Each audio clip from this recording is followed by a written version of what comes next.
Yo, what's going on guys? Sam here. Welcome back to another video. Today we're checking out iOS 13.6, which just dropped for everybody a few moments ago. It's a relatively large update in terms of what Apple is introducing here, but I have a feeling a lot of you won't actually be able to take advantage of a lot of the new features, at least today. Digital car keys, Apple Audio Stories, and Apple News. I feel like they're laying the groundwork for cool things to come in the future, but right now both these features appear to be pretty limited, and there's some other goodies inside of the Health app in addition to some bug fixes and improvements. So I want to show you per usual everything that's new. If you're excited for the video, drop a like down below, hit subscribe for more, and I think it's time to go ahead and jump in. Alright, so kicking things off, digital car keys. You've probably heard something about this by now, but essentially the only support is with specific BMW cars. I think they said if they were manufactured after July 1st of 2020. So yeah, that's right. If you bought a car 12 days ago or more, it doesn't look like you'll be able to use that feature. And I think Apple is working on adding other partners. I certainly hope Tesla is added to the digital car keys option, but it is a cool idea, and it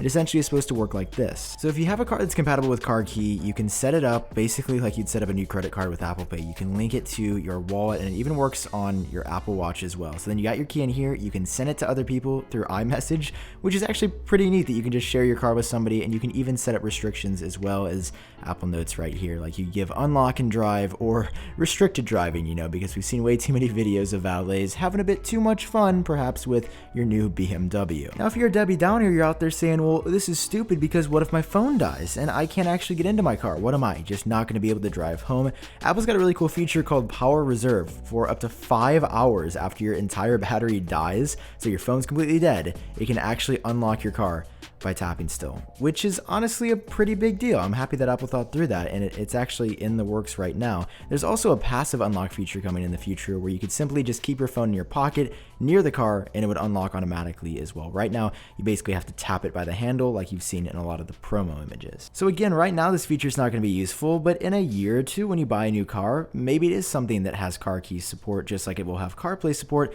and you could have easier access to your car than ever before. Next up, let's talk about Apple News, because you'll notice that there's a brand new interface here at the bottom now. And I do say interface because if you actually tap on the audio tab and then tap to play something, this is all new. I actually really dig this design, and I wish Apple would bring it to some other apps that are first party as well, especially like the TV app. It'd be cool if you could minimize it as such.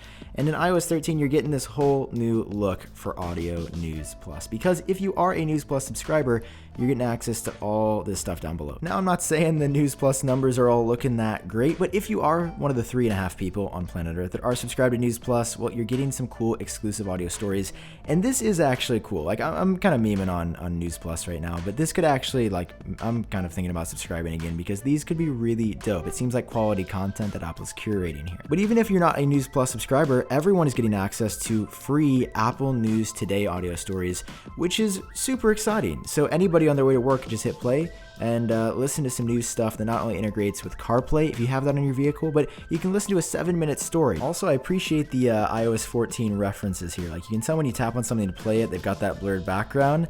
It's kind of interesting that that's how it looks by default in iOS 14, but if you still go into the iOS 13 music app, unfortunately, it doesn't look that amazing once you go out of the lyrical view. But again, in iOS 14, that's all fixed. In your Today feed in Apple News in Los Angeles and a couple of other areas, I think specifically in the US right now, there are going to be local news stories as well. That has been pretty restricted at this point on, but now you'll be able to see more pertinent news related to your area, which Apple is expanding into the future. And the News Plus subscribers get even more access to these local stories, likely through the News Plus section. Also new, Apple says that if you subscribe to the Apple News newsletter, that you can customize your topics and things that you're interested in that you want to get emailed about. Next up, moving on inside of the Settings app, if you head over to General and then Software Update right here, tap on Customize Automatic Updates and you'll be greeted with some new functionality. So before, this is what you had. You could download updates automatically, and you always had to, though, confirm it. So before you went to bed, hit install, let Apple know. But if you want Apple to take care of everything on their own now, you can turn on download and install. So if you don't want to worry about updates at all, Apple can now download and install it on the device's own, essentially completely autonomous without you having to agree to terms and conditions every time.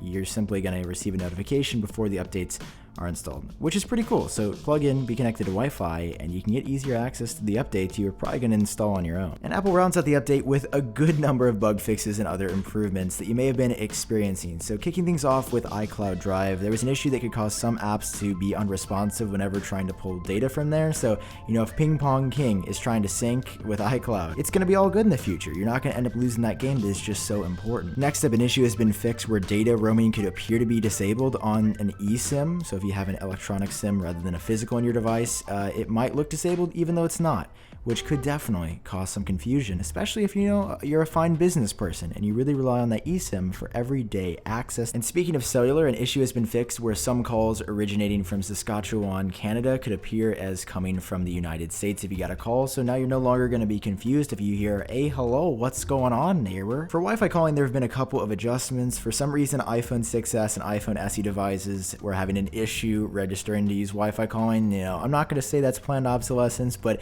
those are two of Apple's oldest supported devices, so it does sound a bit sketchy. And there was also a general issue for everybody else that was also fixed where interrupted audio could happen whenever you were making calls using Wi-Fi calling. Apple's also got a couple of fixes for keyboards here as well, specifically if you're using an iPad. For some reason, the software keyboard would pop up in some apps if you had a hardware keyboard attached, something like the Magic Keyboard, so that shouldn't happen any longer. And then if you had a Japanese hardware keyboard, somehow there was a glitch where it would be mapped to the English keyboard, which, could provide some confusion. In Control Center, if you were using the accessibility feature known as Assistive Touch, sometimes there were issues interfacing with this. Apple's also fixed that one. In running out this list of changes, Apple's also included a mechanism for administrators to specify domains to exclude from traffic carried by always-on VPN connection. In iOS 13.6, Apple's also probably included a couple of security updates as well. You can read through those if there are any over on that same link they include for every single iOS update. And Apple update in general, it's like the HB-2022, whatever. I'll leave a link down below. And that is going to conclude what is the last major update to iOS 13. I can't believe we got